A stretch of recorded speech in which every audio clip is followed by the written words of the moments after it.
2017 में बीजेपी हुकूमत ने जम्मू और कश्मीर में अस्करियत पसंदों की कार्रवाई में कमी के लिए ऑपरेशन ऑल आउट शुरू किया।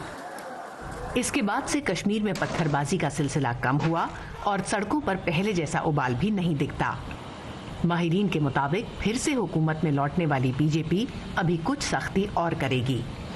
सरकार ये कह चुकी है, बार बार कह चुकी है कि वो वाजपेयी के फार्मूले पे काम करेंगे, यानी इंसानियत, जमहूरियत और कश्मीरियत। लेकिन इसके बरक्स हम देखते हैं कि वहाँ पे जो एक मस्कुलर अप्रोच है, एक ब्रूटल अप्रोच है, वो अडॉप्ट की जा रही है। बीजेपी मसला कश्मीर के हल के लिए जम्मू और कश्मीर को खुद मुख्तार स्टेटस देने वाले आर्टिकल 370 की मनसूखी या एब्रोगेशन पर जोर देती आई है। सियासी जमात Jammu and Kashmir people's movement के फाउंडर शाह फैसल ने श्रीनगर से स्काइप पर वीओए से बातचीत में इस पर अपने खदशात बताए। एक पॉलिटिकल गिमिक हो सकता है, may be rest of the country में इलेक्शंस जीतने के लिए, वोट हासिल करने के लिए, मगर इसका शायद कश्मीर पे बिल्कुल नेगेटिव इम्पैक्ट पड़ने वाला है। जम्मू कश्मीर में हुकूमत के खात्मे को साल भर से ज्यादा हो चुका है और सरकार पर इंतखाबात कराने का दबाव भी है।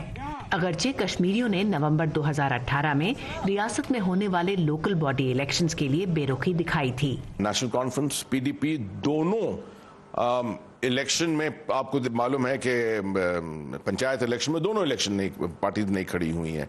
इसके अलावा कांग्रेस है, बीजेपी है। बीजेपी की लीडरशिप ज़्यादातर जम्मू में है।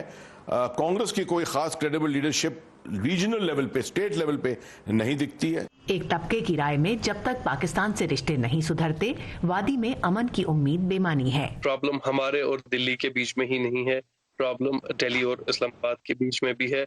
जब तक उस डिमेंशन को एड्रेस नहीं किया जाएगा, जब तक सेंटिमेंट को एड्रेस नहीं किया जाएगा, मुझे लगता है तब तक फाइनल सोल्यूशन इस प्रॉब्लम का मुमकिन नहीं है। सरकार जो भी किसी भी तरह का मुआहदा, किसी भी तरह का एग्रीमेंट अगर पाकिस्तान के साथ कर लेती है और कश्मीर के लोगों से बात कर लेती है और उसको फाइनल कर लेती है, तो इनके पास मेजॉरिटी है पार्लियामेंट में, कोई इनको दिक्कत नहीं होगी। कश्मीर मसले का कोई भी हल निकलने में अभी एक लंबा वक्त लगना बिल्कुल तय है, लेकिन साथ ही ये भी तय है कि हल वही कामयाब होगा जो कश्मीरी आवाम को खुले दिल के साथ कबूल हो और जो घाटी में अमन का रास्ता खोले।